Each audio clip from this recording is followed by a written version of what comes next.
So Megaphobia is the UK's biggest wooden coaster. I recently got to ride it, so I'm going to be sharing my thoughts on it now.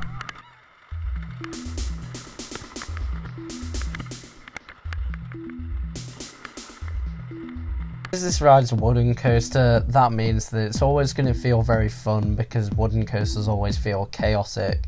It doesn't need a giant drop or lots of inversions or record-breaking things to make it a good ride. It's a Custom Coasters International wooden coaster that was built in 1996. DCI wanted to showcase what they could build in Europe, so they used Megaphobia to show off what they could do. I feel like many people have a false idea of what this roller coaster is like. Many enthusiasts ride this coaster at coaster club events which take place late at night, which means that the ride's going to be running fast and it's going to be at night, so it's going to be a lot better than riding it in the day. I only got to ride it in the day, so I'm going to be sharing my thoughts on what it's like in the daytime, bearing in mind I haven't experienced it at night. So with this being a wooden coaster, it's quite strongly focused around airtime, laterals, and just the chaotic feel that you get on a wooden coaster. So I'm going to go through the layout, tell you what to expect, what the force is like, and just generally how it feels.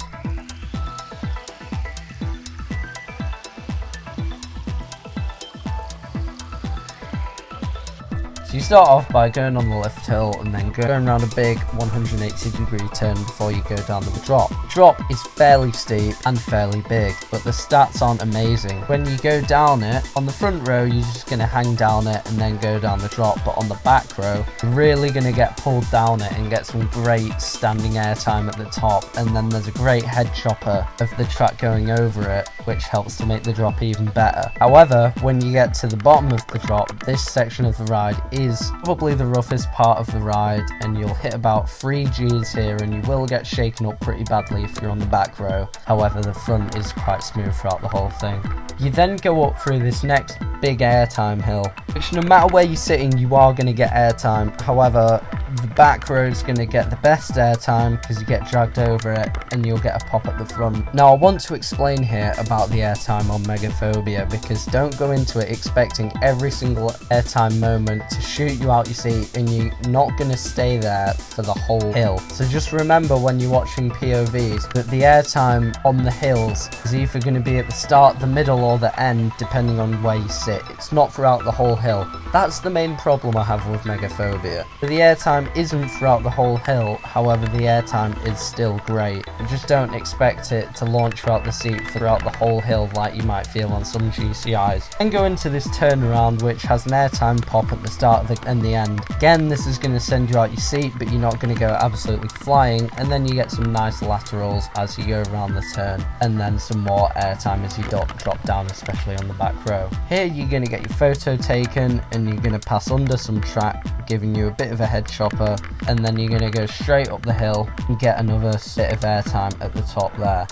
You're then going to get another pop of airtime as you go into the next turnaround, which has a bit of a straight section in it. Doesn't really slow the ride down too much though, and this section has some really nice laterals. Then gonna dip down into a couple of airtime hills, which, like before, not gonna be out of your seat for the whole of these airtime hills. However, these airtime hills probably offer most airtime out of the whole ride, and you'll hit around minus 0.5 Gs on this bit, which if you're not in the back row is the strongest amount of airtime on the ride. You then go through another turnaround, giving you some more nice laterals, and a few more airtime hills, which all give airtime, but not throughout the whole hill, and then you go for another turnaround before you go downhill, which the ride really starts to slow down, and then you just sort of trundle into the break room. But what I want to say is, depending on what time of day it is, the ride might be a lot better, because if you do get to ride it late at night and it's been running all day and it's been quite warm and the bearings have loosened and all of that,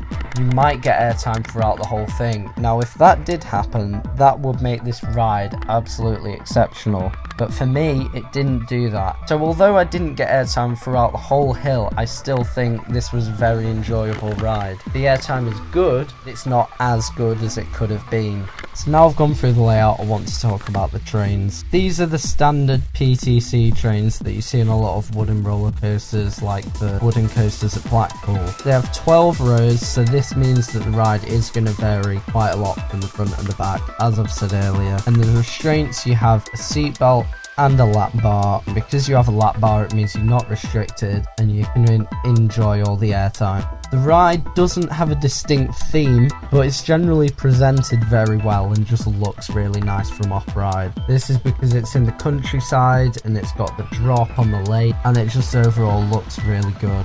It has got a new soundtrack for this season, which I would play, but I can't find it anywhere on the internet because it's quite new. This just helps to make the ride feel a bit more unique and just gives it a bit more of a personality. Another thing I wanted to talk about is how smooth the ride is. Now generally, for its age and for a wooden coaster, this ride is smooth considering what it is. However, it's still rough in places. It's smoother than rides like the Ultimate and the Grand National, which are going to shake you around throughout the entire ride. And the only part where the roughness gets painful or unbearable is on the first drop, if you're sitting towards the back of the train, which can ruin the drop a bit, but if you want to avoid this, you can go in the front row. The rest of the ride isn't too bad. I think this is mostly because the ride's had quite a lot of retracking for this season, which you can see when you go on the ride, and that definitely helped. The next thing I want to talk about is the best place to sit on this ride. I've already mentioned this and talked about it, so I'm just going to say again, the back row is a lot better for the airtime on the drop and just generally throughout the ride, but the front row is a lot smoother, you definitely notice it. The last thing I want to talk about before I round up and give it a score is how long you're going to have to queue in the operations. Now because this ride is Oakwood, the park's always very quiet and you're never going to really have to wait very long for it at all unless you're on the busiest day of the season or a special event. But do bear in mind that Oakwood's usually only open 10 till 4:30, so you're not going to have that long to ride it. So although the operations on this ride aren't the best because they usually only run one train despite having two, and they usually only have one staff member, it's not too bad because there's never really a queue anyway. I got to Oakwood at the start of the day and I got to ride this ride 5 times without having to go back and queue, and I got to go on it a total of 11 times and I never had to queue more than 5 minutes. The operations are kind of slow because they've got only one person working on it most of the time, but you don't have to queue that long anyway because this park is always dead. So overall, Megaphobia is a very good coaster, although you might not get all of the airtime you're expecting, although you still do get a lot. Ride Forces says you get over 4.5 seconds of airtime in the front row, which is probably the worst row for airtime, and yes, it is all floater airtime. It's not that forceful because it's a wooden coaster, however it doesn't need to be because this isn't the focus of the ride. The maximum force you'll hit is about 3 Gs on the first drop, and you also get some great laterals on lots of the turnarounds. So this is my first video using scoring system I've just created. Bear in mind that this score system is designed to spread the rides equally throughout the scale. It might make the rides look bad if they get a lower rating than if you just said rate the ride from 0 to 10, but it's just the way I've designed the system. So from 0 to 3, we've got bad ride. These are rides that are going to leave you feeling worse than before you got on because they're just not enjoyable and they're going to put you in a bad mood. The next section from 3 to 5 is okay. These are rides that are overall enjoyable but don't have anything special and just don't stand out. These might be coasters that are cloned and are fun but aren't anything you'd be in a rush to re-ride. Then from 5 to 7, we've got good coasters. These are coasters that, although they might seem low because they could get a score of 5, they're still good ride, which you're going to want to get back in line to re-ride. They just don't stand out against other coasters. Then from 7 to 9, I've made the great category. These are rides that you're going to want to come to ride if you're anywhere near the park. They're very enjoyable and are probably going to leave you blown away. These are just rides that definitely stand out. And then the final category, we've got elite. elite. These rides are the best of the best. These are rides that you're going to probably want to make plane journey to want to get. They're that good. So if I'm rating a very good coaster, but it isn't one of the best in the world, it's not going to fall in this category. And even within this category, I'm not just going to give something a rating of 10 because it's elite. If this ride is absolutely amazing, but it has a few flaws, still not going to get a 10. So if you ever do see a coaster in this category, then it's a very special ride. So what am I going to rate Megaphobia? Now, this ride has lots of airtime. It's very fun. You keep enjoying it when you re-ride it, and it is re-rideable. After the 11 times I went on this ride, I still thought it was very enjoyable, even on the last ride after doing it lots of times in the same day. But the airtime isn't throughout the whole hill. Because of this, I'm going to rate the ride